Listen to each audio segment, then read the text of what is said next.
Do it. Let's call this August 10th meeting of the Montpelier Planning Commission to order. And the first thing that we should do is approve the agenda for today. So if everyone takes a look, and when you're ready, give us a motion to approve the agenda or discuss something.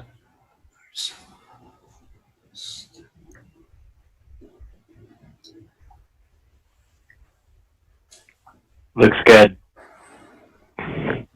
All right, so is that a motion from John to approve the agenda? Correct. Okay, do we have a second? I'll second. Stephanie. Okay. All in favor of approving the agenda, say aye. Aye. Aye. Okay. Any opposed? Okay, agenda approved. Great. And that brings us to our next item, which we have comments from the chair, and we actually have on the agenda a little item there. So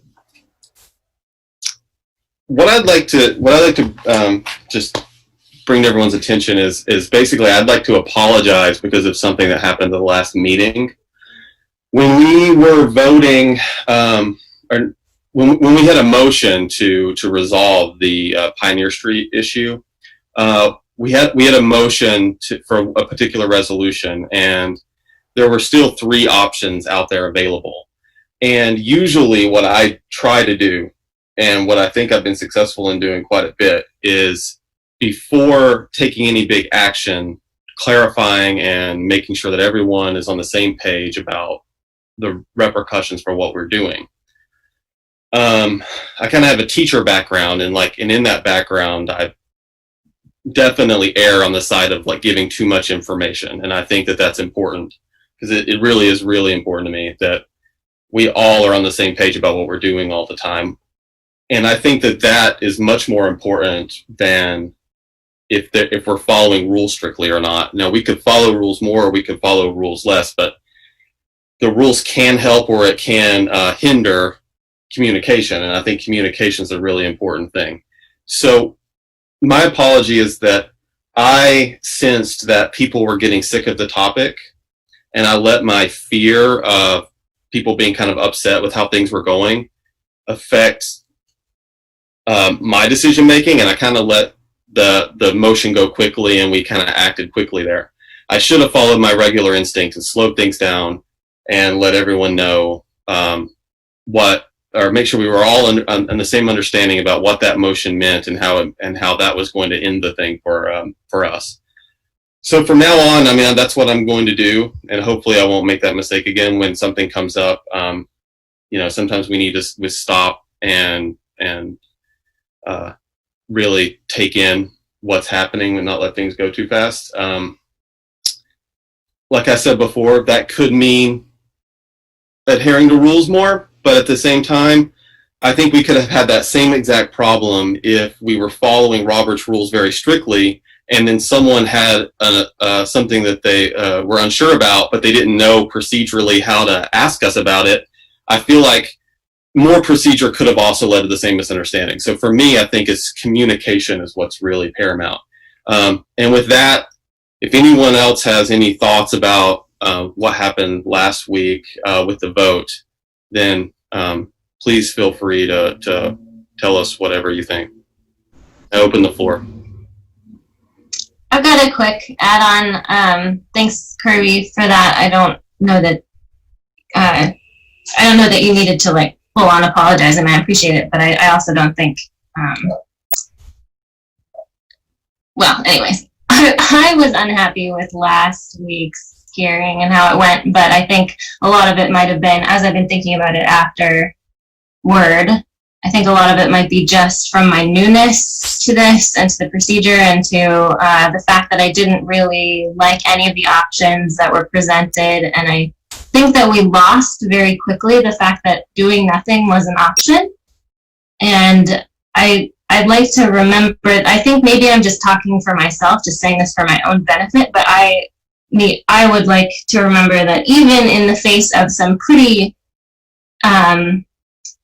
particular pressure from members of the public, I think that we should feel like we can do nothing if it's not a good idea to begin with.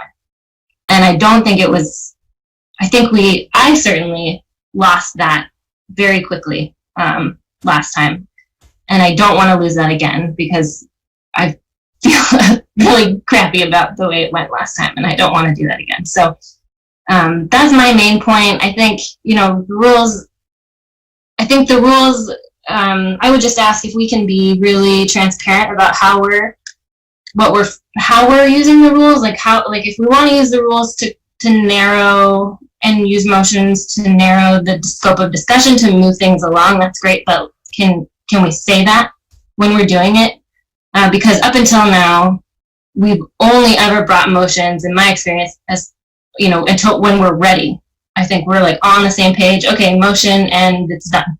We've never used them in the year I've been listening in to narrow the discussion. So that's fine if we want to do it that way. I just need, maybe this is just for my benefit, but it would be great if we could be really clear with each other how we're using those, and that no option is an option, and it's okay to not agree on the motion. And I think, like I said, I may be just saying this out loud for my own benefit, but that was a learning experience last time, and it was not a gentle one, so I just don't want to repeat it. Thanks, Marcel. Thanks. And I completely agree that we didn't really have good options for that. I wasn't comfortable with it either. I mean, so I'm with you on that too. Go ahead. Since I missed the last meeting, do you mind just quickly telling me what happened? Because I didn't get a chance to read the minutes either, if they were sent. Basically, we went with the resolution of splitting along the railroad tracks so that the road side of the railroad tracks would become part of the Eastern Gateway, and the river side would stay as it is. And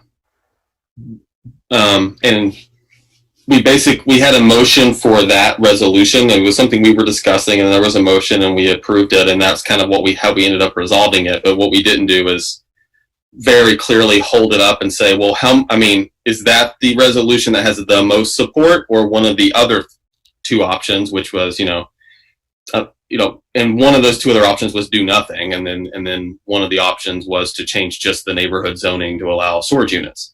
So we didn't hold those up and find out whether or not that was, that resolution was the one that had the most support. It was just, it had enough support, and we approved it, so that ended up being what our recommendation was.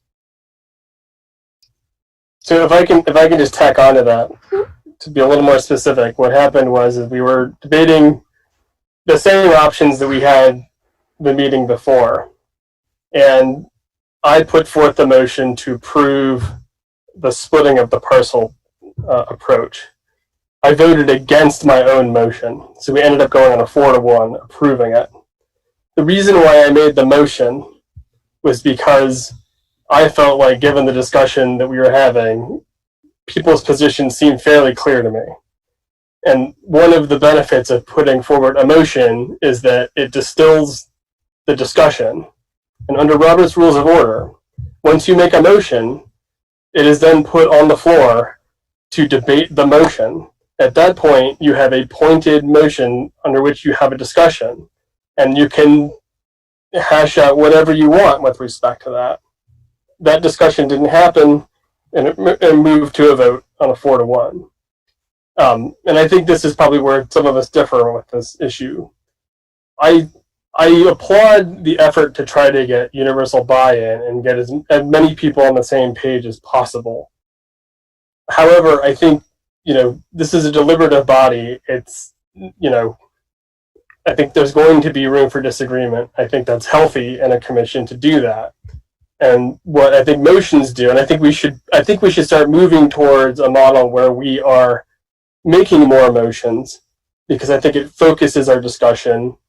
And, the second thing I would say is, in my experience, is if you have any concerns about the motion, if you do not agree with it, if you do not think it is the thing for the body to do, when we are debating the motions, you can offer an amendment to the motion. You can say, I don't think this is a good motion, and explain why. We have that discussion there. I think the problem what we're doing now is that we're having sort of an amorphous discussion up front, where we're just sort of figuring out what we want to do. And then at the end, we think we have some sort of concept of what we all want to do. We put forth a motion to just basically do that thing. And because nobody's really 100% clear about it, we just sort of say, okay, yeah, that's okay. I think if we start putting motions on the floor earlier on in the discussion, we then can sort of really figure out what the sticking points are among, what the real core issues are that we're sort of debating.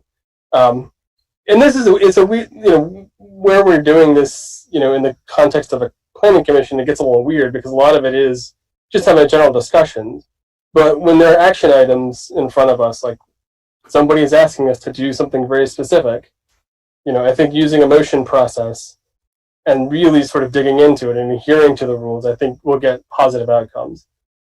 I understand that it took a lot of people by, it didn't end up sort of conveying it didn't go the way people thought it was going to, and I understand that there's a certain amount of frustration about that, but I think at some point, you just got to ask yourself, if there's a motion on the floor and you don't agree with it, don't agree with it. Or if you want to make it better, make it better. And I think I would just encourage people to start exercising that judgment a little more and being forthcoming about it, because I'm fine with there being 4-3 votes all over the place, just so long as we've had a discussion and we feel good about our votes. I'd rather do that than have 7-0 decisions across the board every time. So. All right, thanks, Aaron. And when there's a motion on the floor, I will try to make sure that we all are aware that we can continue to debate when that motion's on the floor, because that's part of Robert's rules, and it's not a part that we use a lot of the time, but it's part of it. So I'll make sure to stop and try to flesh out more discussion at those times. Okay, well, anyone else have anything to say about that topic? Okay. That brings us to the general business. If we have members of the public with us who have anything to discuss that's not on the agenda, now's the time for that. I believe that Brandy and Polly are both here for the presentation from the town of Berlin. So, are you ready for that to start? looks like it. Looks like we don't have any general minutes. But before we do that, we do have to consider our minutes. So it'll be just a moment longer, and then we'll be right to you. Okay. Could everyone take a look at the minutes that Mike sent around from July 27?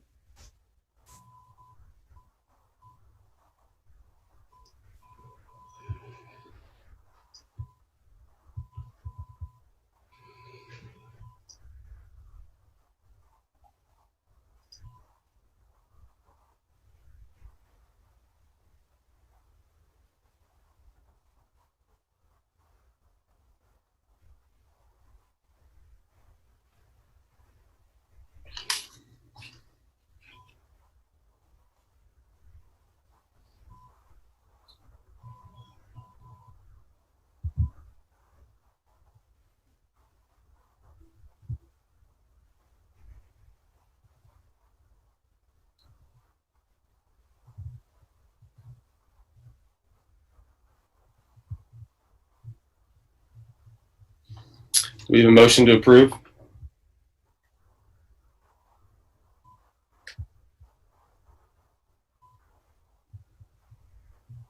Motion to approve the minutes. Okay. We have a motion from Aaron. Do we have a second?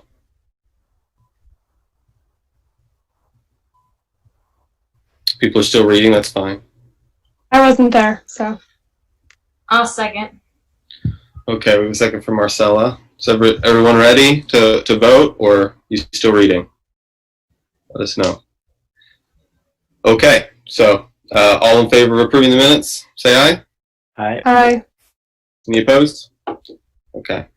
Stephanie abstains, I take it? I voted. I just didn't want to be one of the first two since I wasn't there. I'm good with it. Alrighty. Alright, so those are approved. And that now brings us to Town of Berlin.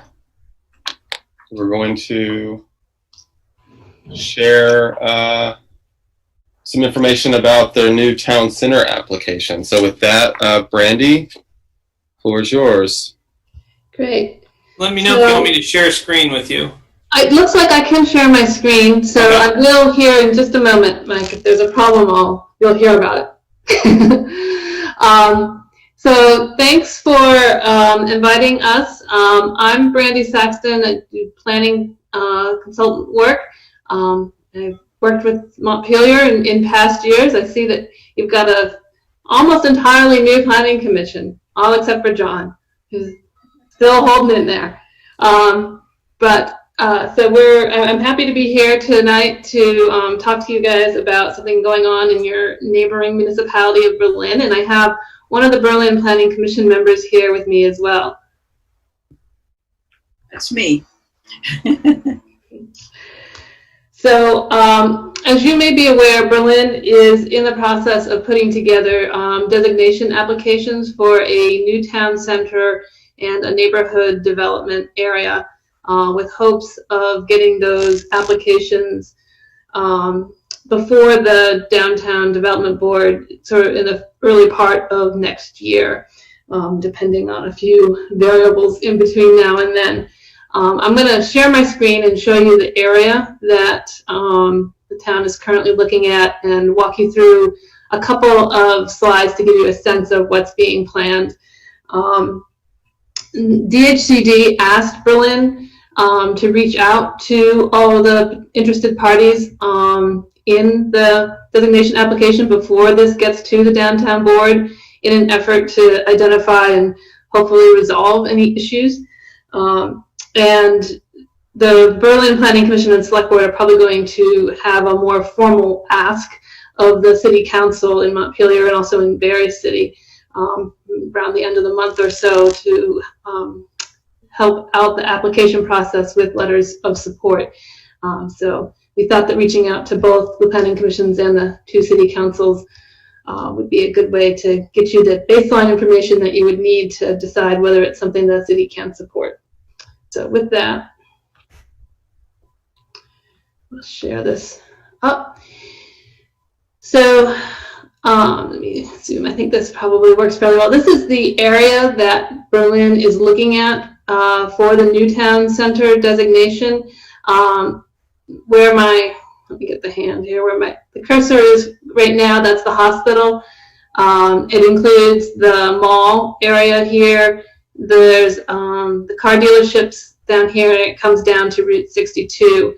So this is, the exact boundaries may change a little. There's some wetlands that we're currently in the process of doing some more delineation work on, and so that might adjust some of these boundaries a little bit, particularly on this back side over here.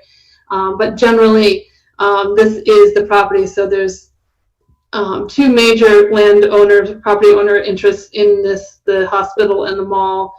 The hospital also owns this piece of land directly across from the hospital on Fisher Road. And then there are smaller property owners, the car dealerships, and the school owns a piece, the school district owns a piece of this land here. So as we look forward through this, you can see this is just generally the area that the town is looking at.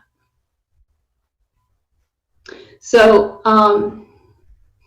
the existing condition of the new town center area is very auto-oriented. So this project is really about, it's sort of a sprawl repair project, looking at how to retrofit this existing built form and bring it sort of as a transformation and evolution over time to something that is a more walkable urban form. And there's some really basic pieces of this that we've been looking at. So if you actually get down to the basics of what makes this a different built form than downtown Montpelier, for example, it really lacks a street. So the Berlin Mall access road comes through here in front of the mall, but it's really more like a drive aisle in a parking lot. You know, all of the rows of parking exit to it. There's a drive-through that juts in and off out of it. It's not really a street in the way that State Street is or Main Street is in Montpelier. And there are, at this point, disconnected pieces of sidewalk, which are the solid orange lines, with plans to connect those in. This is the new senior housing project that's just started under construction this season. That's going to put 98, I think, units of senior housing here, sort of the first housing infill project. So even with that and with the connection of the rest of this sidewalk through, it's still going to not be a very pedestrian-friendly space. It's quite clear that you have to navigate the vehicle traffic system and pass through areas that are traveled by cars and cross and recross the street in order to get over here. And then once you get to the hospital, you end up in the midst of a parking lot that has no pedestrian access either. So while we don't have all of the rest of that area mapped over here, it's as inhospitable as the mall is to pedestrians. So we've really worked with the Planning Commission to sort of start down at the very basic bare bones of what it would take to begin to build urban form here at this site. And the street network is that starting point. So looking at how to find a alignment for a street, the alignment that's directly in front of the mall, it's heavily constrained. First of all, there's a lot of people traffic back and forth, going in and out, and really to convert this to a street frontage would require closing off the parking aisles, and those are, from the view of the retailers here, the premium parking spaces. So you would lose the best parking in order to turn this into more of a street, and then you would still have to try to funnel people across this street. So we have looked at the idea of pulling the street to the back of the parking lot, essentially, down here, following this blue line, and creating a frontage on which to start to organize a more grid-patterned and urban form of development. And this lines up, creating a nice central street through to the front entrance of the mall. There's already a slightly more developed parking aisle here that's got green buffer, planter strips along it and such as well. So it just builds off of that and then creates this first block here below the current parking lot with a town green space and the possibility of putting in that that pattern starting there, sort of the center of what would be a downtown setting. And then the second thing we've looked at is the pedestrian connection piece. This is the other really critical element. It seems to us that the Berlin Town Center will still be a place that most people drive to, but it needs to become a place where people can park and then safely walk to multiple destinations, which really isn't that different from any downtown. Your downtown, you come into downtown, you park your car, and then you walk around if you don't actually live there. So that is the concept here. And so we've really focused in on where the major anchors are, where people need to move. And then the other idea is to put in a multi-use path that would come around the perimeter of the development site, thus providing a path that could both be a transportation route and a recreation amenity for future residents that really minimizes the amount of interaction between people who are walking and biking and driving. So there's only a couple of crossing points over the travel lanes with this path. Sorry. And then so building out on that framework so that basic street grid and then thinking about those major pedestrian corridors start to define blocks and potential building sites. And you can see that incrementally this could turn into a building lined street with the mall and the main mall entrance at one anchoring one end and coming down here to the green space and this cluster of buildings down here. So it's really not an effort to turn our backs on the mall It's rather a way of looking at them as the anchors and trying to build community and build this urban fabric around them, while recognizing that it's going to take time, that those uses are going to evolve over time, perhaps, and change their parking needs and patterns, but it's not something that's an instantaneous easy fix, that this is going to be incremental over time. And this is actually the full concept plan that we've been working with the major stakeholders, those property owners, on. There's this, as I said, this is that senior housing building that's under construction here. There is interest in building another mixed-use building with housing and potentially a child care facility across the street from it. And then the possibility of building additional residential, potentially a municipal office space, and some sort of a small retail dining type use as we head out towards Route 62 in this direction. So extending that and filling in. One thing that we do have on this site is quite a bit of wetland area to work around. So that does constrain the pattern to some degree. So there's a wetland area back in here, and there's another one in here. So we've basically got nodes that we can fill into and around. And then coming to that main area where I pointed out the idea of creating that first block and starting with a green space, thinking about that lined with buildings. The possibilities is another potential place where you could put in a mixed-use building that might have the municipal offices. That's one of the requirements of the new town center, is to think about having some sort of a civic building and function here. So that is something that Berlin is considering. The other option, and maybe a short-term or an interim or even a long-term option, is to actually look at space inside the mall as well itself, as a place for municipal office activity to occur. So you can see how this could infill in this direction, and then potentially infill out towards the hospital. The hospital has interests and is working on its own strategic planning effort and considering the use of this property that it owns across the road from the main facility. They're thinking about medical office building uses that could potentially go in here. That could be combined with some other sort of small scale office or retail uses. We think that the market for retail in this area is probably fairly low. As you may have heard, the Pennies will be closing, so that's like 36,000 square feet of commercial space to be filled in there.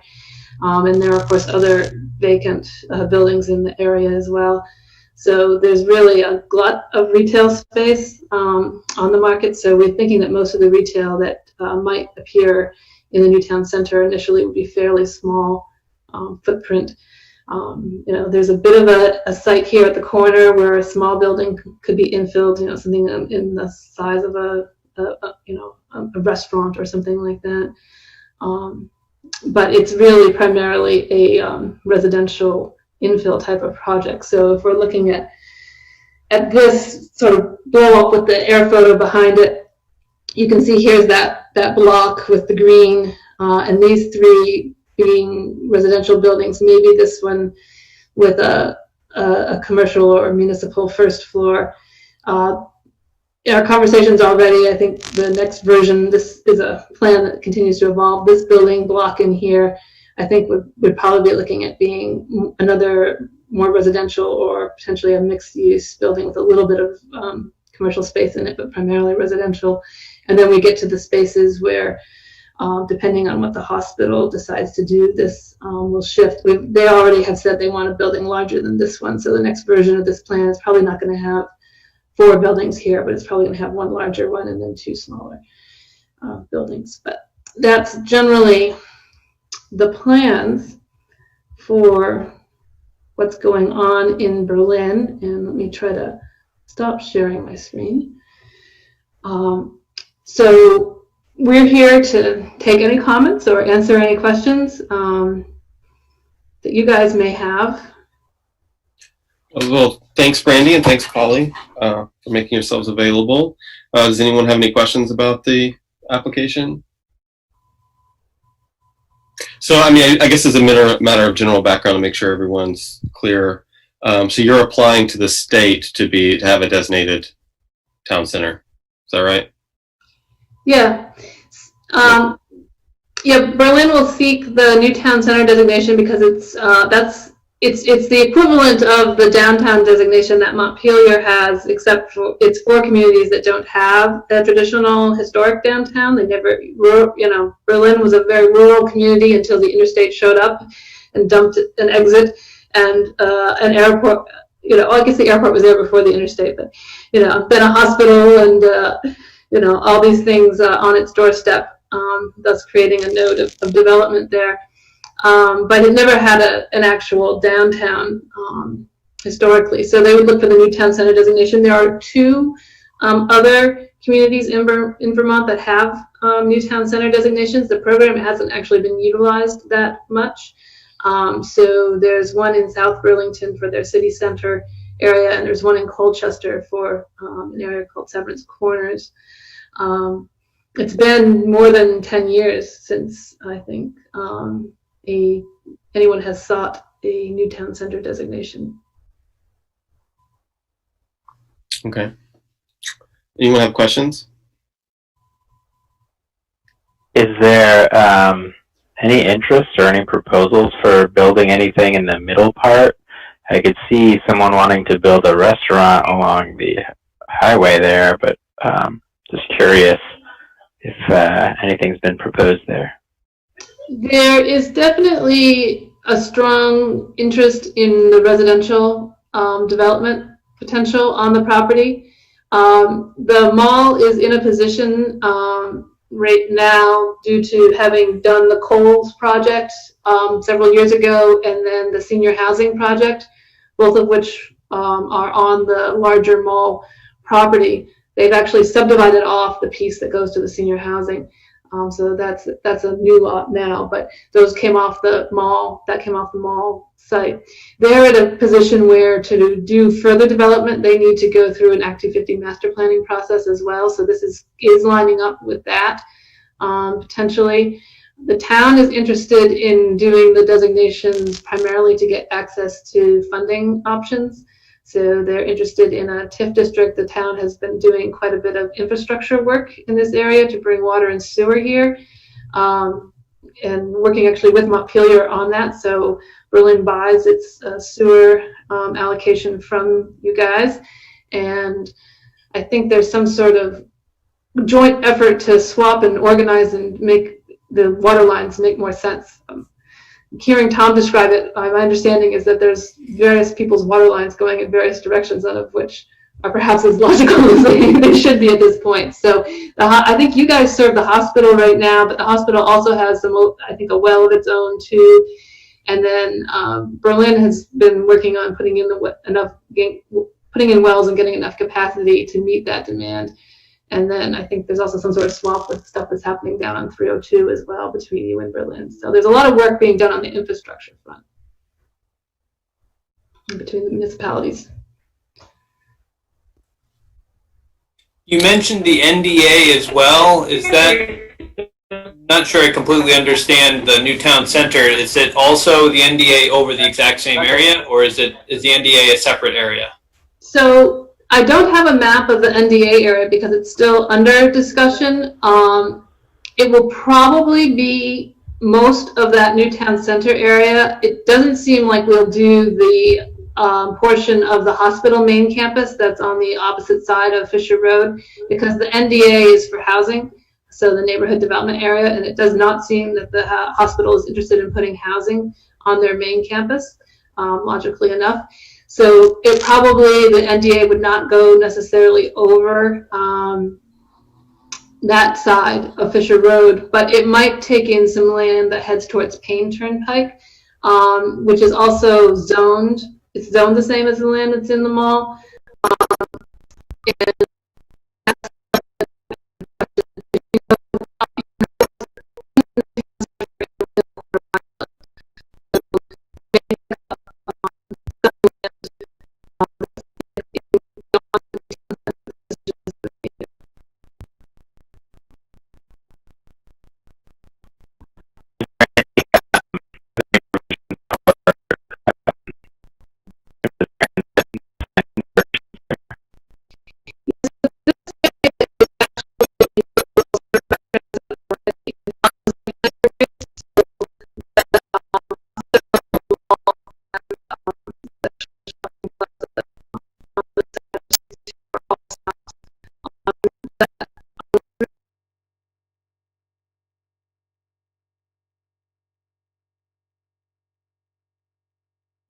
I think the state is looking at the park and ride to some degree about doing some improvements there. There's a park and ride right at the Payne Turnpike intersection with 62, and that might lead to better transit access from there too.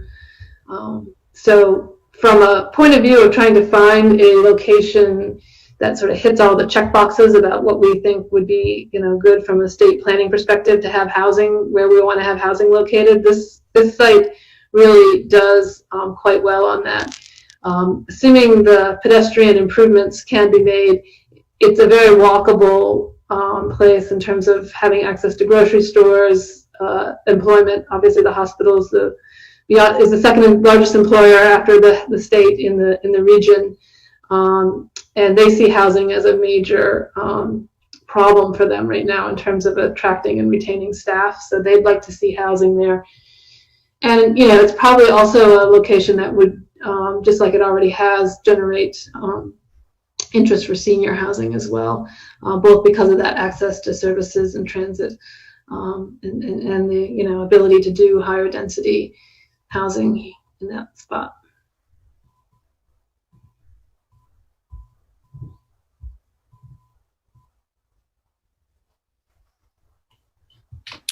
Do we have anything else?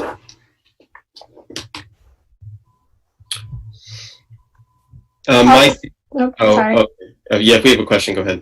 I just have a quick comment. I'll just say that I think the idea is great. I would love to see that vision come forward. So good luck to you guys. Thanks. Yeah, more housing is definitely great. Montpelier knows about that. Mike, I was going to ask you, is there a role as like other than just generally needing to know and being part of the Regional Planning Commission, all that, is there a specific role that Montpelier would play in this process? Or Brandy can answer too, whoever. Yeah, I mean, I think Brandy mentioned at the start, they will be looking for letters of support from the Planning Commission and the City Council as they're moving forward, because what they don't want to do is put a lot of effort in and then have the city, for whatever reason, come out in opposition to it. When I talked to Brandy, I mentioned I didn't think that there would be. I think this is something that the city would support generally. Some things that could have been issues, would be whether it's transportation. Stephanie can draft the letter on behalf of the Planning Commission. Happy to. So thank you guys for hosting us and hearing about the project. And if you do have more questions or want some information, definitely feel free to reach out. Mike knows how to find me if you don't necessarily have my contact information, and we can definitely provide answers and more information. So Yes, thank you for your time. We really appreciate it. Thanks for reaching out. Yeah, great. All right, thanks. good evening. Yeah. Thank you. Nice to see you, Polly. Nice to Thank see you. you. Yeah. Bye-bye. All right. Well, brings us to the final item on the agenda for tonight, which is a kind of substantive follow-up to what we had a preview discussion about last week, and that's about trying to focus what we're going to do in the short and long term vis-a-vis the city plan, and also about incorporating public outreach. A lot of this discussion came about because I kind of took informally to grab some feedback from most of you, and it seemed like these were areas that people were the most interested in pursuing. So with that, we have two big topics of discussion tonight. The first one is about developing a subcommittee approach. I think for purposes of, I don't know, what might be a more accurate thing to call this would be working group. Unless somebody has an issue with that, I think we should just call these working groups, because that's something that planning commissions have. I mean, we've got subcommittees too, but that just sounds too formal. I think working group is more accurate to what we're talking about. So, you know, if we can have these working groups and develop those as a way to dig deeper on some of the major areas of concern that we have, because a lot of people felt that we need to do that. But what we have to do is we have to flesh out what that would look like, and that's what we want to try to do right now. I had some email discussion with Aaron earlier, and he had a lot of ideas about a framework that could work. You know, not the whole thing fleshed out, but it's something for us to start with, something meaty for us to start with. And I have the same exact thoughts for the most part from what Aaron was saying. So I invited him to kind of take the lead and walk us through how some of the aspects of this are going to look like. And so with that, I'll just go ahead and turn it over to Aaron, and he can walk us through like a starting point for the working group approach. Go ahead, Aaron.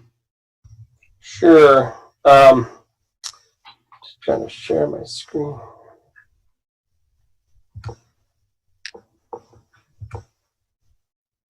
What's that? Whoops. I don't know if I shared the right thing here. Hold on. Looks right. What are you seeing? Piece of paper, city plan working group. Okay, cool. For some reason, okay. Mine is showing something different. All right, perfect. So, I was just chatting with Kirby earlier. Aaron, can you zoom in? Sorry. It's Sorry, I can't. Yeah, I can't see. Yeah, Can better. Thank you. you see the whole thing or just part of it? Oh, I see. can see just part of it. Yeah. Okay, I'll try to start from there. So I was chatting with Kirby about this, and I think so. Like he was saying, there's sort of two big stick items with this. First is sort of how do we form the working groups, and second, how do we integrate sort of public comment. So I sort of broke down the first part into three pieces, and then there's the public comment piece. So the way I approached it was sort of, I think there's three issues. One is how do we want to make sure we can define the scope of what the working groups are doing. Second is what the composition of the working group is going to be. And third is what's the timeline and deliverables for that. So I thought maybe it'd be best if we sort of broke it down into those three areas and tackled them one at a time, sort of help us sort of move along. If there's anything else that you think we should sort of bring into this discussion, please say so, and we'll do that. But so with that said, I think the first issue is sort of the scope of the working group. You know, and I think right off the bat, it's never been 100% clear in my mind sort of what the division of labor between the commissioners and staff is going to be with respect to sort of getting this thing in final form. So that might be good to sort of make sure we have a firm understanding of not only what the division of labor is going to be at this phase, but how that feeds into the next one, who does that. I mean, sort of who makes this into a final product and who drafts the. So I can chime in on sure. What my initial thoughts for that were, and that's first off that the staff would not participate in the working group unless Mike really wanted to or had a different idea. But I'm thinking that they're spread thinly, and this is about the Planning Commission kind of wanting to take a deeper dive of research on its own. So it wouldn't be an official meeting of the group as long as we keep the numbers to 3 or fewer. So there's no need for there to be staff. And this is jumping ahead a little bit, but the thought is that the working groups would bring all of their ideas back to the entire Planning Commission during a regular meeting. So, you know, that would be when any action take place. Like, so it's basically just a study group. Right. And so I guess that's not clear from what I put in the outline is I'm thinking even more broadly than that, just sort of out of the gate, is what the division of labor would be is, you know, working groups get together, they do their work, it's approved by the Planning Commission as a whole, then that goes to staff. Does it go back to the commission as a whole to start putting pen to paper? You know, I think it's just important that we sort of have a sense of how the working group fits in with the overall sort of process. So I think that's maybe a better way to performance? How does this fit in with the overall process? And so I'm thinking they'll report back to the entire planning commission during our meetings, and then if the planning commission accepts the ideas and wants to do something with it, then we might need staff to help, in the implementation and whatever that looks like, such as modifying the chapters or something like that. Yep. Does that make sense to everyone? Mike, do you have any thoughts about that? Yeah, I think depending on the nature of what the committee is looking at will depend on what my participation would be. In that meeting, I think if we had a subcommittee working on the development of the land use chapter implementation strategy, in the same way that I've worked with the Parks Commission and the Transportation Commission and the Energy Commission, I think I would work with the subcommittee on the development of that chapter. But if it's a deeper dive into housing or a deeper dive into energy, I don't know if I would necessarily need to be participating, but we can kind of take it on a case by case. Yep. Okay. So I think that sort of dovetails pretty well into the sort of second question that sort of came to my mind is we've already looked at sort of preliminarily the outlines of other town committees, housing and whatnot.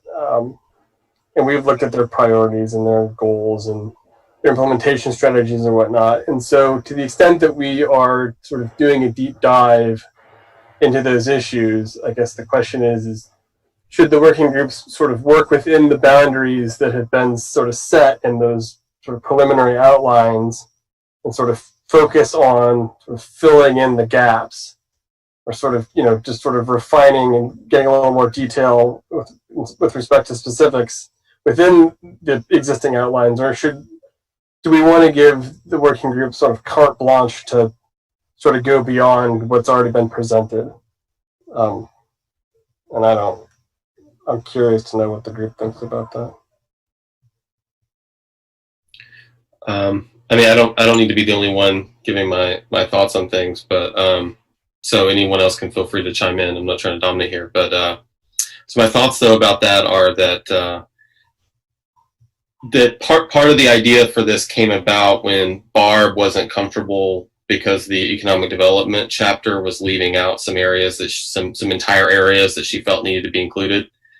So to make sure we're responsive to any concerns like that, I was thinking that the scope would be that if the working groups thought that there needed to be new subject matter areas included in the plan that are not there, that could definitely be within the scope of what they're looking at. Maybe it's not mandated that they find those things, but they shouldn't feel restricted.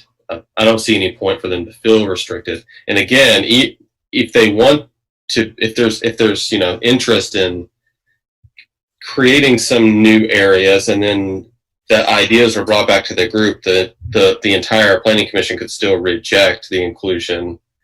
I mean, one example from Barb's discussion was about COVID response and economic development. And so that's kind of an open question that we haven't discussed at all. Barb seemed to have strong feelings that there should be parts of the economic development chapter that are directly responsive to COVID-19.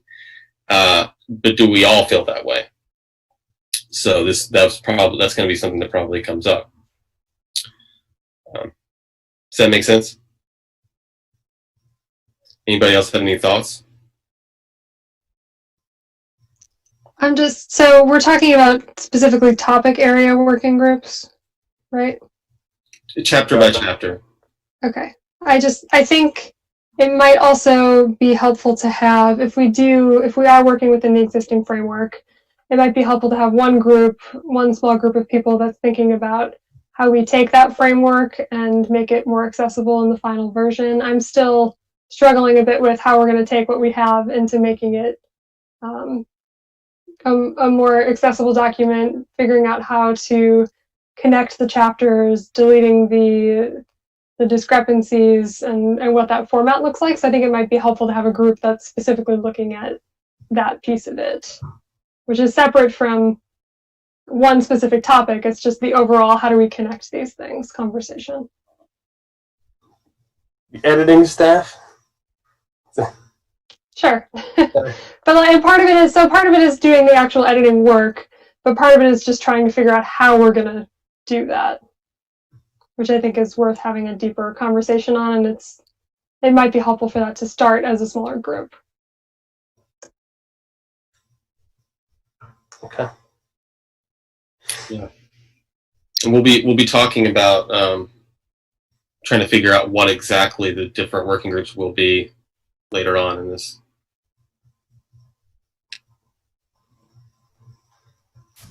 Yeah, I think it sounds good. I agree with Stephanie, although maybe I'm thinking of it a little bit differently in that, yeah, it's hard to, I feel like it's hard to grasp the plan without putting some of the chapters together. So yeah, I think that it is important to have a kind of a maybe a working group on just kind of keeping track of timeline and goals and what are things that are conflicting in the city plan, which maybe is a little bit different than what Stephanie was saying, but yeah, I agree that a big picture group should, or something. Maybe that's the wrong term. Continuity, maybe, is a good word. Yeah, maybe continuity.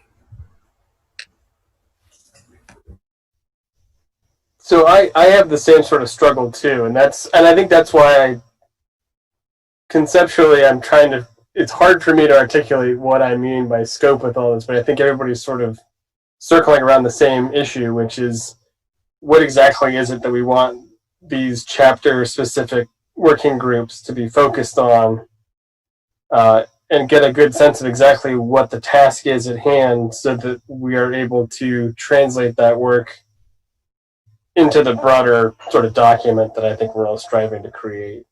And the only thing that I keep sort of getting stuck on is are we just taking the outlines that we have, taking a closer look at them to sort of evaluate, sort of the feasibility of the goals and the implementation strategies, sort of reassessing what the priorities and the costs as they've been sort of laid out for us. If we want to make changes to that, I think John in the past has done a very good job of taking a look at some of their sort of priorities and cost assumptions and saying, I think that's probably going to be a much bigger issue in terms of cost to do than what the other town committee might have thought. So are we just sort of reassessing that sort of thing, or are we taking sort of a fresh look at what the chapter should be? And I just don't know the answer to that. So.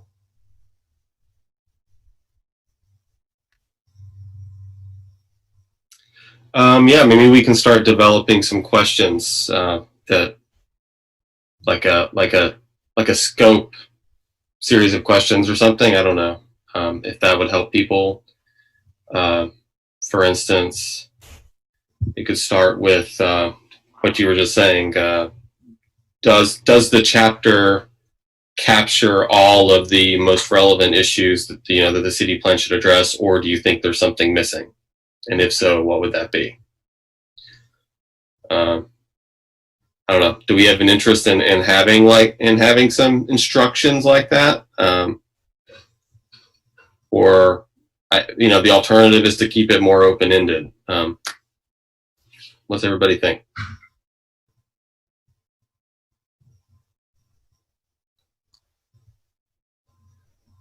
Well, I think it'd be good to have consistency across each of the working groups in terms of what their focus is. So, and I get that there's going to be differences between each chapter, but okay. Well, what are some other questions we want to make sure that is included within the scope? I can start taking some notes.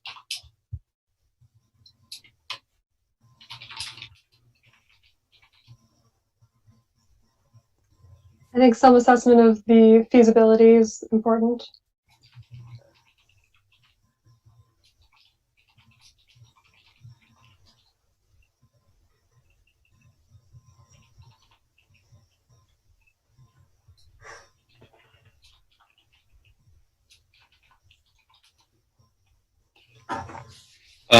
Should we? We've heard about inclusion and social justice type things. Is that something that each working group should look at, and whether the chapters adequately address that? Yeah, I think so. That could also be something to consider in that, whether it's a separate working group or whether it's sort of a review process, that would be something to consider in the sort of, as we're meshing it all together, if that makes sense.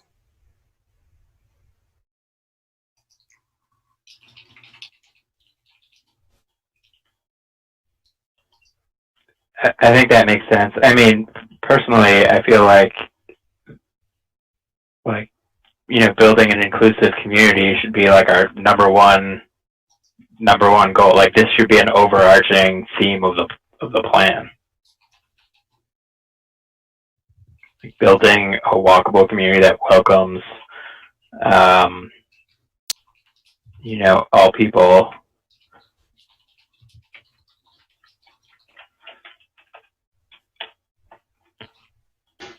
Agreed.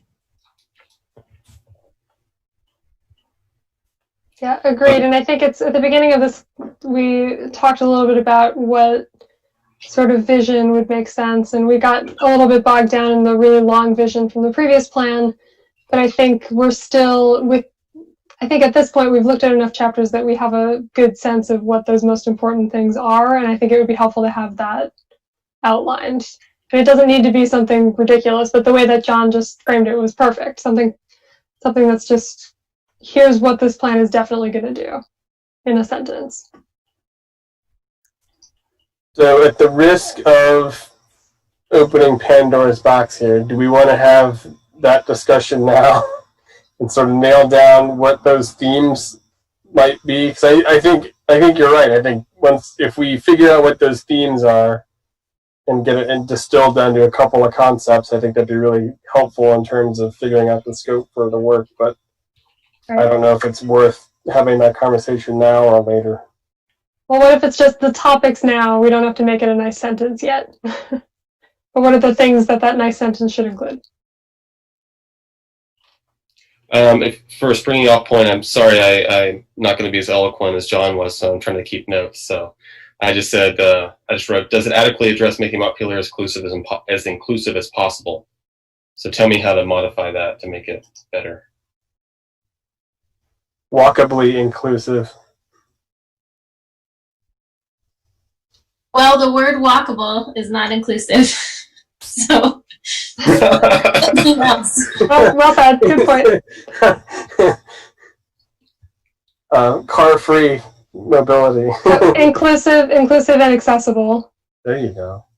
With adequate housing. I think housing has come up in a lot of our chapters beyond the housing chapter, so I think that's definitely something that in some way needs to be within our main sentence. Affordability. As Stephanie mentioned, you can just go with words too, and we can build a sentence later. I mean, I think that's easier. Inclusive, accessible, sustainable, and I was thinking affordable in the sense of housing, not necessarily affordable. But yeah, I don't know how else. That's a good start. Yeah. I think that diverse, we can be inclusive, but I think it's important for us to recognize the need for diversity. Yeah.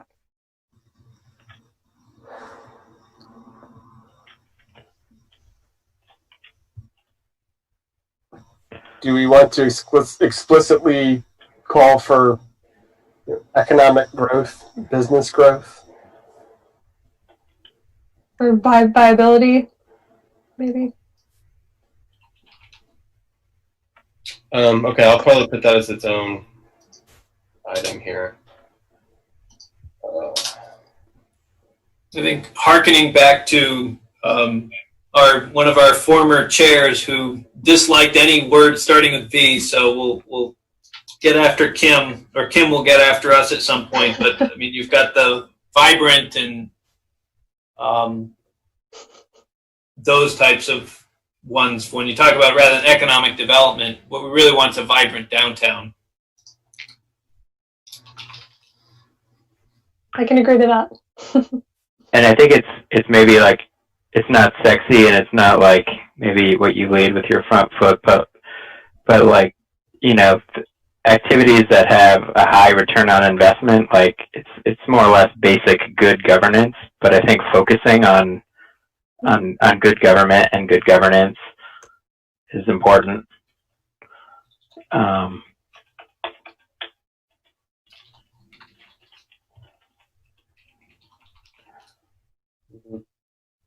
Maybe we're getting away from this idea that we were going to highlight like the 3 most important things. So It's okay. It's a brainstorming session. yeah. Start big. Yeah, well, I mean, I don't think that the working groups have to stick religiously to this too, but it is, so I think more might be fine, if that makes sense. Because they're looking for inspiration about what the scope is. Well, what we could do after, and we don't necessarily need to figure it out, but we just list out, identify those priorities, and then we just lay everything out and then understand how everything that's been proposed, how those things impact those priorities. I like that. Yeah. That also made me think, if we're talking about public input later, that if we do come up with a list of priorities, it might be good at this point to send that out and say, hey, Montpelier, is this right? Did we miss anything? Right. Now, here are your priorities. Yeah, right. People don't like being told what their priorities are. All right, here's what we're thinking should be the priorities for the town plan based on our previous plan and all the outreach we did there, and taking the subject matter experts from our working groups and from our committees and really figuring out what it is that we should be doing as Montpelier. What do you think? Okay, unless somebody wants to give me something new, I can give you a summary of what we got so far here. Number 1, does the chapter capture all topics and issues that are relevant? And then a secondary question is, does it require additional sections? Question 2, what is the feasibility of the items currently included in the chapter? 3, does the chapter adequately address the social issues of the city values? Number 4, does it adequately address making Montpelier as inclusive, accessible, sustainable, diverse, and affordable as it can be? Number 5, does the chapter support economic viability? Number 6, does the chapter support a vibrant downtown? Number 7, do the suggested actions lead to a desired return on investment?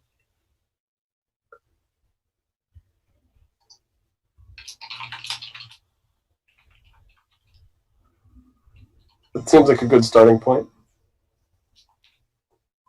Agreed. And then I think, not to throw another item there, but one thing that I notice is missing almost universally in a lot of town plans is people fail to consider what would happen if there was no action. Like, what if we didn't do that? Sometimes not a whole lot would happen. Sometimes, like, it's critical. Like, there are some things that we are solely responsible for. There are other things that there are already 2 levels of government doing, and then if we decide to do that or not do that, it may or may not have an impact. So just recognizing like those things that we must do because no one else will do them, and then understanding what the implications are if there is no action. If that makes any sense. I think it does make sense, but what do we want the working groups to do? Should we have them go through and note for the chapters what is essential and what isn't, or are you thinking something else? I guess maybe it's just like a box that says, does anybody else do this?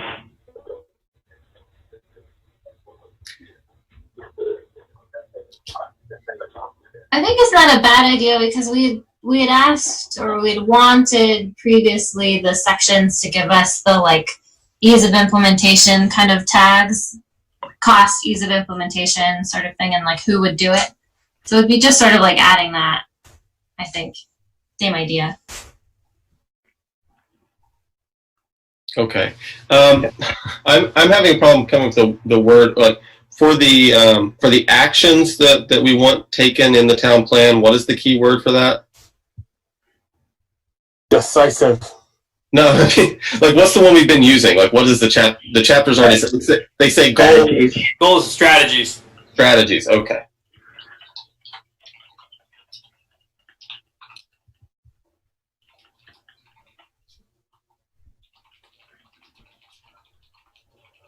Hello, everyone. Sorry I'm so late.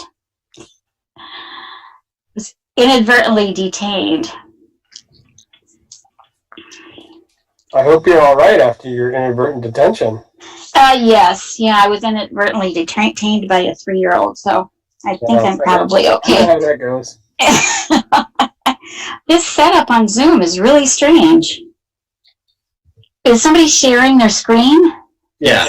Oh, okay. All right. Now I understand. So, Barb, currently we're going through the scope and what our expectations are for the working groups and the details about how we're going to go forward with that. Yeah. Good. Just briefly catch you up. The general scope is the working group is going to do its own research and discussion on a topic. It's going to come up with its own ideas and proposals and bring those back to the Planning Commission, and the Planning Commission will decide whether it wants to act on that or not.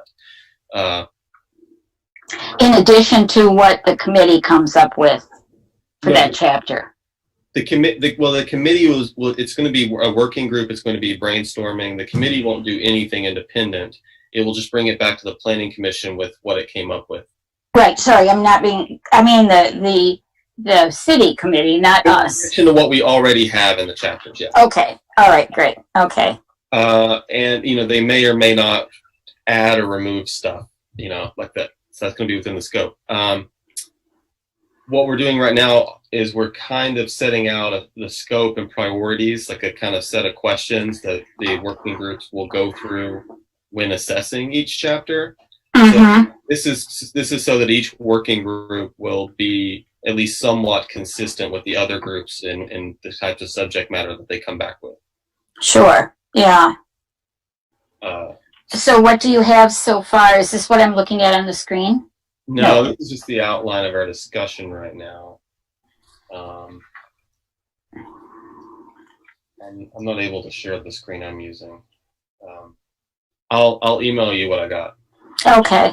So far, just so. But basically, you're saying that the subcommittees that are part of the Planning Commission would be doing their own research. Is that what you said? Yeah, I mean, one way we've been talking about is they've been taking a deeper dive on the topic because exactly, yeah, widespread thought within the Planning Commission that when we look at some of these really big chapters like economic development or housing, that there's a desire that we wish we could digest it a lot more than just the little bit of time we have in our official meetings. Sure. Yeah, I agree. And the only thing that I might offer for consideration is that within all of these chapters that we reconsider or somehow form a committee for, is to consider what the effects of COVID have been on each of those chapters, have been or may be in the future. Of course, we can't exactly tell with our crystal ball, but at least helping them to sort of predict what might happen and doing some assessment of that. So that's our first question. This document I'm going to send you about that we're working on now. The first question is, does the chapter capture all topics and issues that are relevant, and does it require additional sections? So that I think would be where you discuss whether this chapter needs to address COVID or anything else like that. Right. I guess the only thing I would say is that in general, all of the chapters need to address COVID to some extent or another. I mean, admittedly, maybe natural resources less than others, but that's why it also, another reason why it becomes so important to revisit some of the previous chapters that we have gone through. Yeah, I mean, I'm tempted to have that discussion right now, whether to see if everyone agrees that we should try to directly address COVID, or do we want to just get through this scope issue and talk about that kind of larger philosophical question separately? What does everybody think? Do you understand what I'm asking? Do we want to talk about whether we want every chapter to directly address COVID? Here's what I would suggest. Let's continue. Let's not have that discussion now, and if we have time at the end of the discussion, we can talk about it. But it seems like if there are ideas that are helpful to recovery from COVID in any topic, they should just be included. Right. But I'm not sure we need to start off with the, assumption or put the lens of, I feel like we will have the COVID lens on regardless, or I can't speak for other people, but it just consumes my days, so. I'm sure it does, John. That makes sense to me.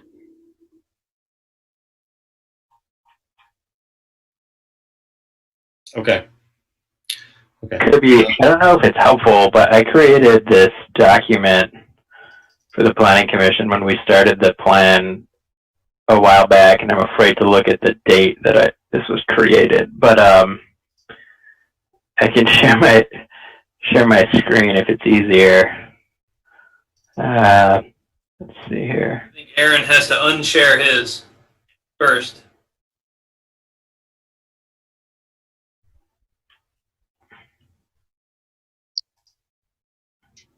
I've got too many windows open here.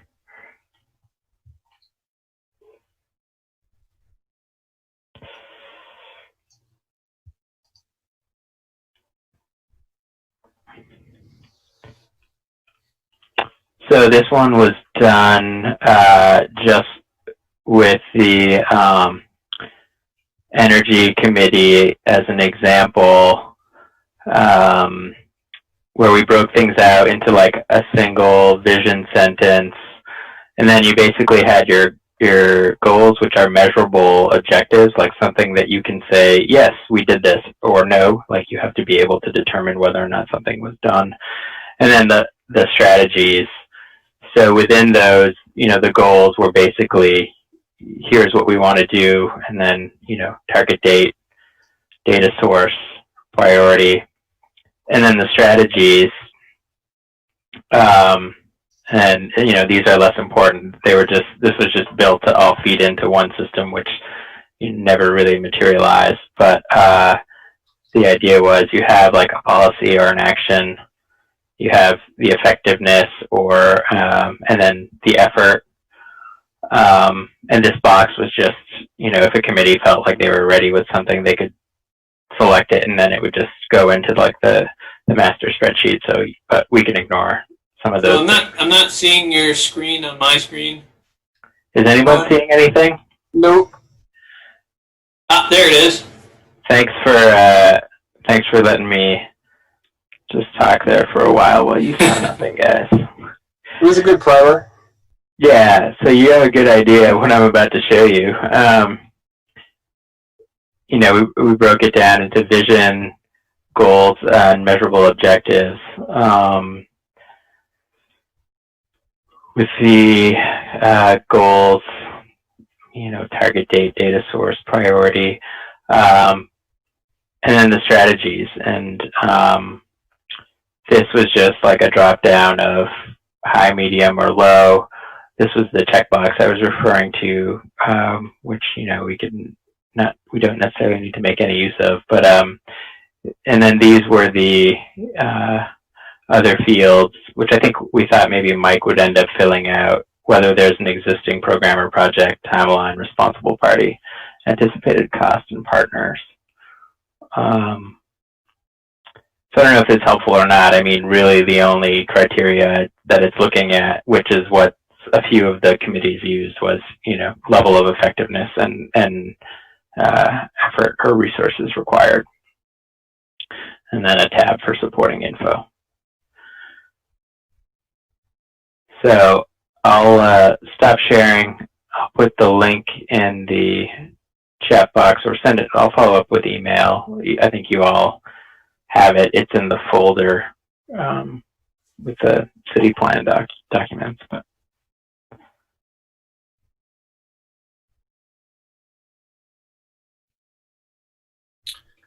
yeah. Do you have a specific like way that you think that the working groups could use it?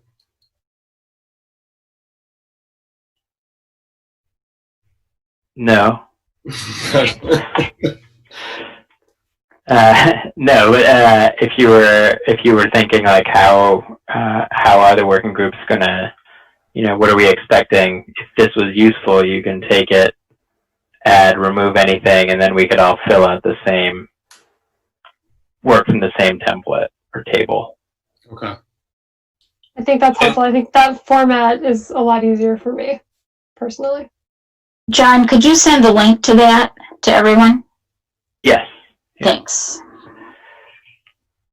And I like the idea of having that separate group to look at the format and structure, because I think that's an area that's going to become increasingly more important as we start to reach that next step of starting to actually build out. We've got these implementation strategies, which are really more nuts and bolts, but we've got to get to start building our online presence of what this plan is going to look like. And that's not my strong suit. So people who have a good eye for how to present materials, we're going to have to put together a chapter and put together what the implementation, we have the words of the implementation strategy. Now we've got to decide how to present that in an understandable, logical way. And I think having a couple of eyes on that project would be helpful. Mike, was part of that, the idea of that too, was to be able to see if there was crossover in the various chapters? Was that supposed to help us see that by putting those implementation steps into the website? I'm just not clear. I'm trying to remember from seeing several years ago. What Mike's talking about is we were discussing before you came along that we could have a working group that was basically dedicated to continuity and as Mike put it, structure of the entire city plan. So a few people looking at just that. Okay, so that wasn't necessarily about crossover, which was what John's part of. What I think John's. No, I think. But I think what you're calling crossover is what I call continuity, which is just see how the chapters work together.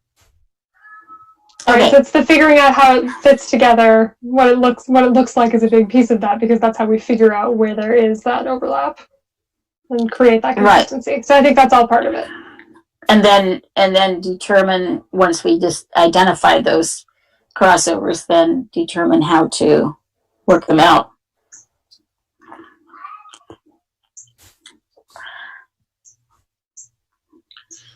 So Aaron, do you want to keep going with the outline? I mean, there's still a number of things we have to work out.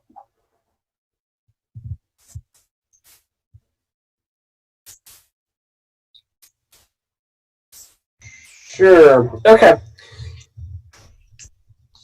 So I just think under scope, we just a couple of smaller issues, but I think the answers have already been fleshed out already. The first is do we anticipate that any changes or edits or any of the work that the working groups do that would be brought to the commission to be voted on, approved, whatever? I think the answer has clearly been yes to that. Is there any disagreement with that?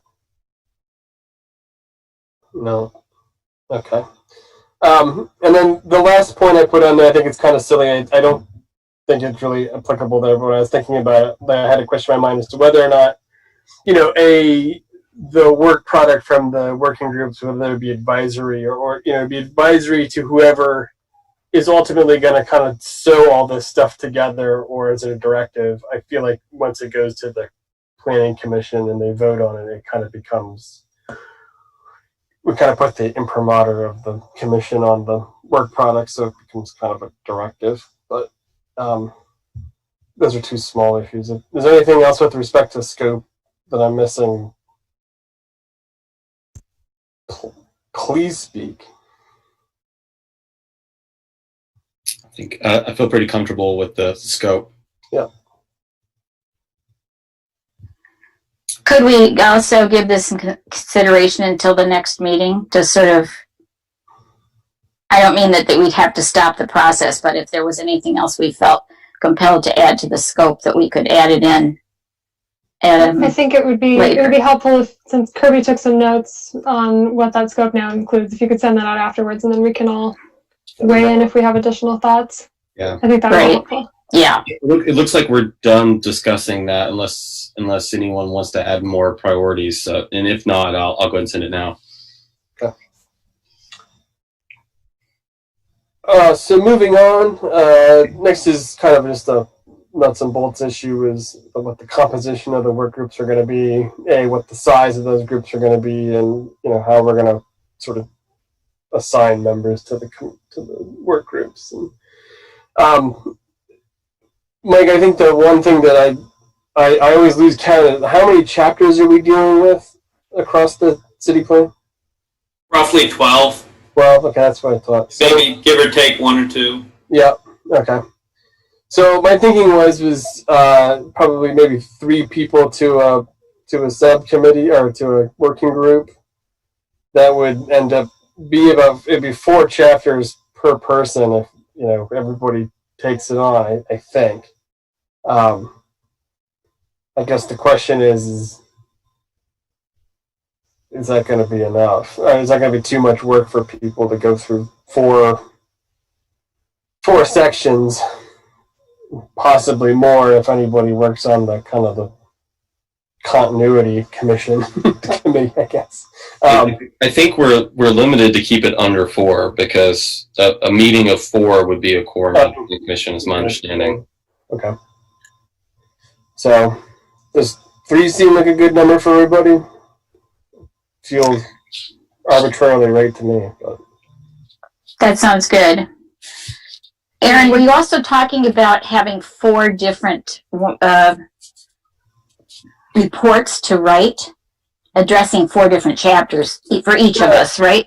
I just think that given the number of chapters that are out there, if there's 3 people to a chapter, it ends up being about 4. Each member of the commission will end up reviewing 4 different chapters. And so I don't think we're going to end up having that many. You don't think it'll be that many? It's not what I'm anticipating right I'm now. national. I'm not very good with that. I was thinking there'd be like 4 or 5 total, but we'll have to when we get to that point of discussion. Oh, you mean 4? You mean there 4 or 5 chapters that we review? But we might not review all of them. Okay. We don't have to review all of them, is what you're saying, Kirby. Is that right? Yeah. I don't think. I mean, I anticipate we're not going to have interest in some of these chapters. I mean, for instance, I think energy is one that I think we're all quite comfortable with. We know a lot of great work was done. I don't think there's a lot of feeling that we need to go in and do more on that. Yeah. So I don't know, but we'll see. I guess when we get further down in this discussion. Yeah. And so the other question I had about this is how are members going to be assigned to various chapters? I don't have a clue. I'm not a manager, so I don't know how people are going to. How about I'll propose something. I was thinking about it earlier today. After this meeting tonight, I don't think there's a problem if we do an everybody email with this and just telling what interest you have on it, as long as there's no talking back and forth. Just send, like, by the end of this discussion, we'll know what chapters we want to do as a group, and everyone just express their interest on through an everybody email. I could start it off. Do it in ranked order, and we'll hope that the chips fall in a really great way with a ranked order, and that we can just assign them that way. And if not, I guess I could be like a dictator and from there. Does that sound okay? Kirby and his iron fist. Yeah. It's like, you're working on sewage, Aaron. Sorry. I'll take it. You hear no complaint from me. Okay. So Kirby, once we know how many we're going to do, you'll know how many each of us should volunteer for? Yeah. And if you want to do an above average amount of working groups, you can note that in your email. Because some of us are retired and we have more time. That was what I was anticipating with that statement. Yeah. Okay, I sort of thought so. Yeah, that's great. Okay, fine. I mean, I think at this point we only have 5 implementation strategies that are done. We have 2 more that are close to being done. So, and that's, we may have 12 chapters, but we don't have 12 to review right now. Right, and Aaron was going to talk about that later about the review. So we can, I guess, segue into that a little bit. I'll just say that my thought is that for the chapters that aren't done yet, we could still talk about assigning them and whatnot, but obviously the work on that's going to be put off, which would mean that the expectation for that work to be done will also be put off. Like, for instance, if we expect the work to be done in 2 months, for the ones we haven't done yet, it would be 2 months from after the Planning Commission gets its first look at it. Make sense?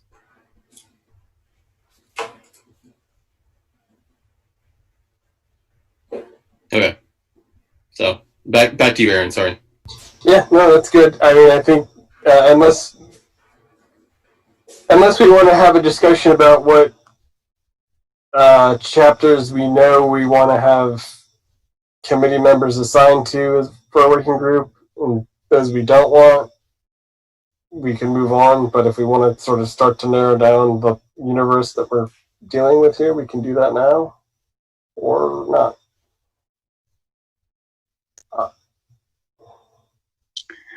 We're going to need to do it at some point. Did you have an idea that you wanted to do it later, Kirby? No, I thought that later on in Aaron's outline we were going to do it. But if it's not later on, then sure, we can go ahead and do that. Yeah, this is probably the appropriate time to do that, I guess. Okay. What do we got? Housing and economic development, right? And we've got yes. And we've got continuity. We'll call it continuity and structure working group. I would say natural resources. You mentioned that as a potential. I think that's should definitely have some group looking at it, in part because it covers multiple different committees. So I think it's going to be a little more complicated. It covers parks. It covers Conservation Commission. Covers and also I want to be on that one. Covers the river and flood issues and things like that too, right? Yes. And that's my expertise. That's what I thought. So I'm heading right for you, Stephanie. I think we should also do transportation, especially because I think they're pretty close, right, Mike? Natural resources and transportation both were almost done before COVID hit. So transportation just emailed me last week, and we were emailing back and forth about setting the final goals. Now they were just working on strategies for the goals that they've adopted. So I'm hoping August they'll have a meeting and we can work through. Maybe be done in August. The way this usually goes, it'll take one more meeting, and I think it will, and it'll be September. Natural resources was also getting close with theirs. I bet they won't be done till September, though. They probably have one meeting in August and one meeting in September to go. Mike, do you have readily available all of the chapters just to kind of throw those out there so that they're on top of everyone's mind? Yeah, I've got a table which has a bunch of the timelines and stuff and where they're at. So can you? I can send that out. Can you share it? Can you share your screen? I could if Aaron unshares. All right, let me see if I can find it real quick.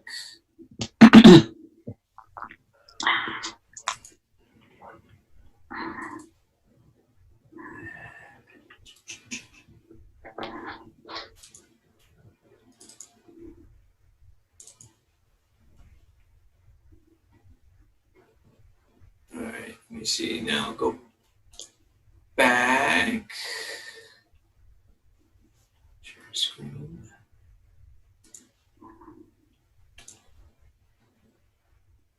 All right, can you see that? Nope, nothing there. Yes. Yeah. Oh, okay. I see it. Sorry, it was just had to expand it to see it. All right, so we have the chapters are on the left side here. Some chapters we've talked about, arts and culture. Kevin had started something, but I don't have anything from him when he left to go on furlough, and he's still on furlough. Community services, I've been working on parks, and I'm starting to draft some of the other pieces, which are senior center, cemetery, and recreation are all under community services. Economic development we have done, that's why it's in red. Energy we have done, that's here. Governance, I haven't started it. It's not a required chapter, but we'll see where that one goes. Historic resources we have done. Housing we have done. Implementation was just that discussion of butterflies, rainbows, and unicorns, and so that piece is done. The ones that are left that are really required, land use, which you guys are responsible for writing, natural resources, which has been started. Public safety actually isn't technically a required chapter, but I think that's going to be one we'll probably want to put together, including community justice, however we want to call it. It could be emergency management. There are a number of ways we could frame that, but I think the fire department, police department, and community justice would all be in a single discussion chapter. Transportation, as I said, is actually fairly close to being done, and utilities and facilities doesn't have a committee. I've got a lot of that done already. I just have to meet with the folks in DPW. DPW is our facilities and utilities folks, and I've got to contact the schools, because education, the only requirement in education is really to talk about facilities. We don't really plan for the education of people. We just make sure we've got the facilities sufficient, and how those facilities overlap with, say, land use and housing. It was a bigger topic in the 90s and early 2000s when our communities were growing faster than our schools could accommodate them. So it was really a flashpoint to make sure that as we're talking about land use and as we're talking about housing, that we recognize its impact on education. Nowadays, we want to build as much as we can to keep our schools operating. So, but anyways, educational facilities would also be in utilities and facilities. So, okay, so I think there's one threshold question here, and that is, do we want to have a working group tackle land use first? Because remember, land use has to be drafted by us, and it will be staffed by Mike, or presumably by someone. yeah. Do we want to do that with the working group starting the work, or do we want to just do that as the entire group? Well, it seems like that one has to come at the end after all of the other reports. But it wasn't that you were suggesting that we should start it immediately, right? No, it's just, I mean, should we expect that we're going to have a working group start that work, or should we expect that, maybe that won't be worthwhile because we're all going to want to dig into it, maybe. Or maybe we will actually be concerned about time, and the working group could be a way to save the larger group some time. So, I think it makes, I was just going to say, I think it makes sense to have a working group start it. I think a big part of that is essentially laying out existing conditions, and I think they might be helpful in framing things in a way and zeroing in on the decisions that the Planning Commission needs to make, and using their time as efficiently as possible. Okay. Anybody else on that? Agreed. Yeah, that's fine. Okay. I think if there's a start on the land use chapter, the other pieces, once we've got natural resources and transportation, I think that subcommittee would have all the pieces that they would need to start to develop the land use chapter, because the chapters that would be missing, arts and culture, community services, public safety, are probably going to have a less of an impact on the land use plan. The land use plan is really generally looking at our built environment, transportation, natural resources, the historic, the housing, economic development. Those are really your key drivers for your land use. So, Yeah, I think that makes sense. I would hesitate to start it there until we're all comfortable with those chapters. yeah. So once if we have a committee looking at natural resources, I want to be able to have that committee look at it, have the full group look at it before we're moving on to land use. I think for now, the only working groups that would start work right away are those that are tackling chapters we've already gone over. And so land use, I don't think would be that. Yeah. We would have to decide later on when we want that working group to start its work, preferably about 2 months before we take it on as the larger group. Okay, I heard transportation mentioned earlier. That's not one that leaps out to me as necessarily needing a huge dive that outside of the Planning Commission's own view itself, but if any, I don't know, does anyone want to advocate for that? And keep in mind that we are trying to keep this to a smaller number so that we don't have so many. Right. I would advocate for that because I have a pretty good sense of what's going to be coming out of the transportation chapter. And also, as we've looked at this comprehensively in the city, transportation becomes a critical element and it certainly impacts land use. So as we go along, I think at least we're going to want to take a little bit deeper dive on transportation, and maybe we'll decide that what the chapter says is just fine, but I'd rather have a deeper dive on that one. Anybody else advocate one way or the other?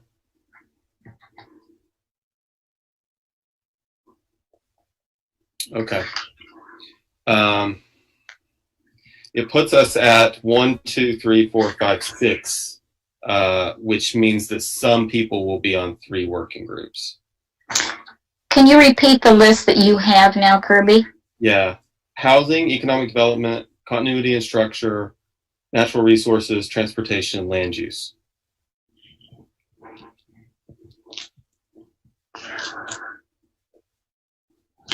If we have just 5, it puts everyone at 2. I think that's fine. They're not all starting right now, so it's not like we all need to dive in heavily right now in all of them. And even if we don't, like for land use, we don't necessarily have to decide right now who wants to be on that group. We can punt that until we're actually ready to be doing it, which might be helpful so we don't get tangled up in things that aren't coming for a while. Sounds good. Okay, so does that sound good to everyone? I'll leave land use off for now. But our tentative understanding is that there will be a working group on it later. Okay.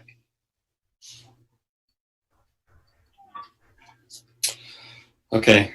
What's next, Aaron? It looks like we have that sorted out. Unless someone wants to advocate for utilities and facilities deep dive or something. I also think we should leave space for, once we see some of these chapters, maybe deciding we should have a working group dive in. I don't think we're limiting ourselves now to just these groups. There might be other things that come up. Good point. Okay, what else do we need to work out, Aaron?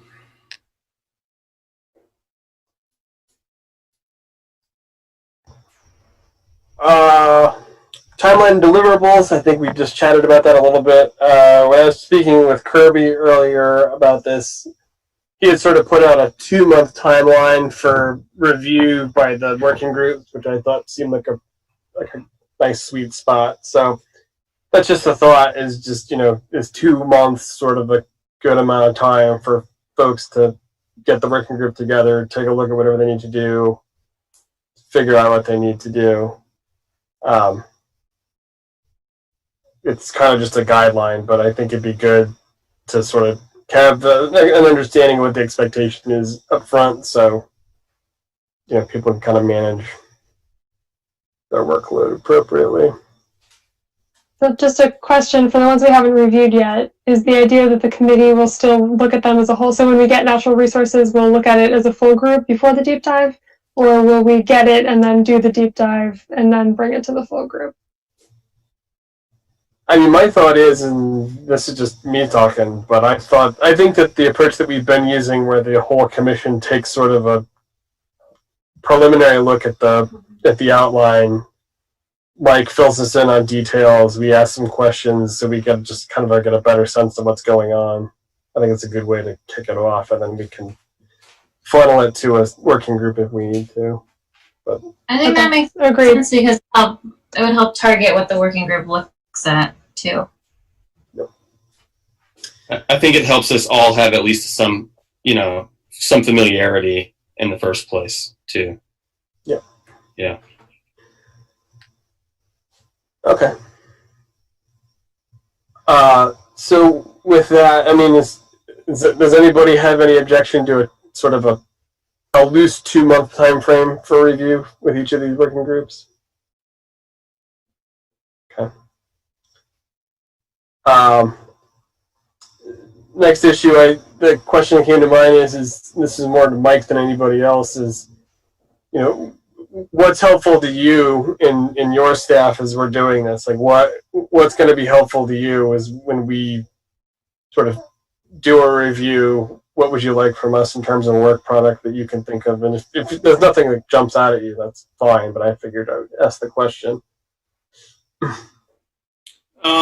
I guess as just what I had mentioned earlier I think I would benefit a lot from having the continuity and structure and having folks taking a look at that and helping to start to show how these pieces are going to fit together and get presented. I can do that, but I tend to have a little bit more clunky work style. So usually people are a little bit more right-brained than I am, can usually come in and take my ideas or take our ideas and start to put them together into a really good presentation. So I think if there's somebody who's got the time to work on how we're going to roll this out, make it look good, and make it accessible to the public so they can get an opportunity to make comments on it. And eventually our product, we hope to be online and starting to get public feedback. So, we're going to have to start putting this together in a format that's actually readable and understandable to the public. And that would be the need that I would be looking for over the next couple of months before we, as I said, keep in mind that we're going to put together the municipal planning grant application. And if we understand how this product here that we're putting together with the subcommittees, what are we going to then hand off to our consultant? What do we want our consultant to do for us when January comes around? Maybe that's what they do. Maybe our job is just to keep pulling these things together and worry a little bit less about how it's going to be presented, and we hire somebody who specializes in kind of these web rollout presentation, kind of get somebody with those skills. I had totally forgotten about the consultant, so that's a good reminder. Yeah, and it might help to have somebody who is very familiar with that actually guiding us through this. It doesn't mean that we might not have our own concept, but we certainly got a lot of guidance from our consultant for the zoning, so that we might not otherwise have touched on. So it seems to make sense.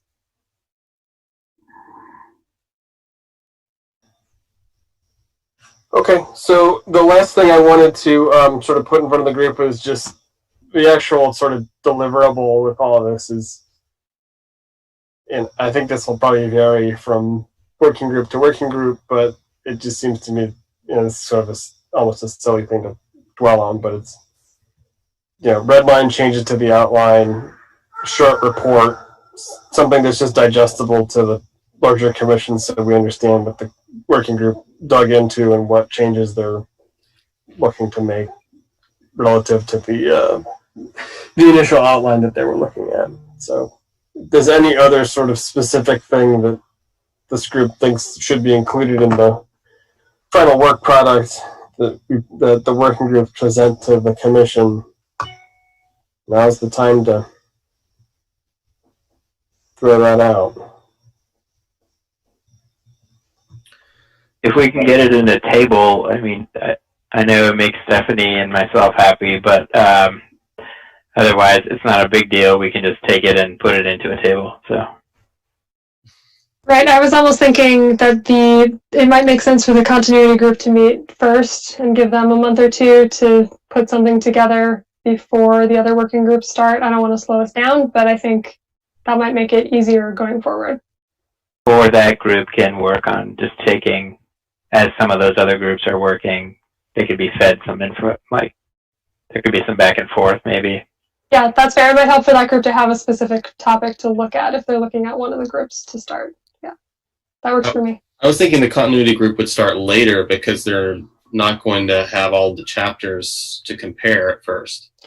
Well, I think the first part of it maybe it's a two-phased continuity approach, but I think that's part of it is at the end making sure it all works. But I think setting up the chapters in a way that we can do that is the first piece, and that I think needs to happen sooner. Yep, I think that's right. We do have some chapters to work with, in terms of setting up a template or whatever we're going to use. So do you think it would be helpful, Stephanie, if the continuity group sort of met first and sort of had a better sense and some guidance for the rest of the working groups in terms of what would be helpful in a final product? Yeah, I think that would be helpful, and then that sort of sets up a format for a better format for the working groups. Okay. Okay. So my understanding is we should expect to hear from the continuity group some suggestions for like specifically what feedback coming from the other working groups should look like. Like when Aaron uses deliverable, I mean, like the form that this feedback will take. It's the format. How are we organizing this? And it gets to what Mike was talking about too, what it looks like at the end, which I know John and I are both really excited about making it clearer. So I think that would be helpful to start. Okay. Okay, so unless there's anything else you want to chat about that, I figured we moved to the public input piece. We don't have a lot of time, so I'm just trying to move this along as I can. I don't think we're going to be able to really get into the outreach stuff, so we're going to probably have to put that off. So we can plan on next time, hopefully, talking about how we would like some of our outreach efforts, public input, however you want to put it, call it, how that's going to look in the short term and long term. So. Should be a discussion we have. It's tough because we want feedback now, but then COVID. So, we'll talk about that next time. What's up, Barb? I'm just a little unclear in terms of the continuity and structure work group, and will they be also identifying ways that we can get public feedback? What's the interface between public feedback and that group? That's a really good question. I don't know if that group. Based on our discussion tonight, I don't feel like outreach falls under what we were talking about with that. We were talking about is the city plan internally consistent? Is kind of the gist of what we were talking about, not about outreach. So we'll talk about outreach separately, but then there's another open kind of question, and is should the other working groups pursue outreach? Based on the way we've been talking about it seems like that might be a little too much. It seems like we're already asking quite a bit of the working groups, so maybe don't, unless they feel like they really need to go out and talk to an expert, maybe we don't expect any kind of outreach to be part of the scope. Well, yeah, speaking to an expert would be different than getting public input necessarily. But if for those working groups, if you're going to define a 2-month time frame, it really wouldn't work for public outreach. Yeah. So I think we'll just need to figure that out next time separately, how we want our outreach plan to look like. And then it might be when we come back after 2 months from whatever group is meeting, it might be here's something that we really think we're going to need public input on, and we want to make sure they see that sooner rather than later. So that might be part of what comes out of the groups. I also, to Barb's question on the continuity group, I agree, Kirby, I don't think they should be specifically tasked with also figuring out the outreach plan, but I think creating the document and updating the information in a way that makes it more accessible is what will help us do that outreach. Yeah, that's a good point. Okay, so I think with that, we'll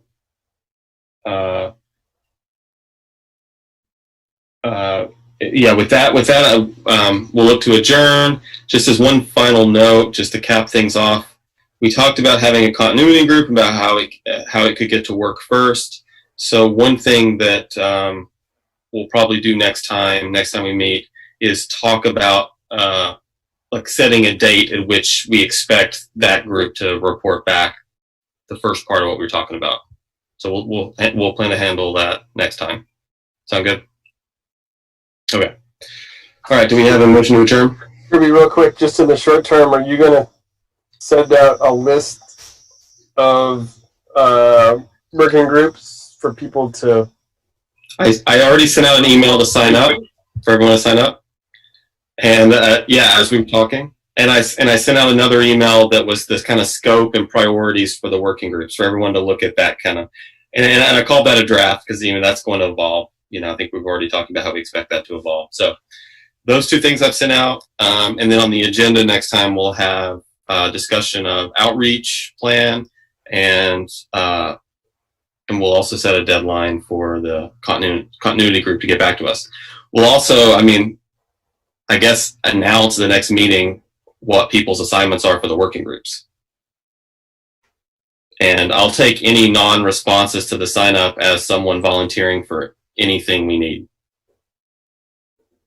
And I'm also going to fill in. I'm not going to actually sign up, but I'm not going to do a ranked preference for myself. I'll fill in.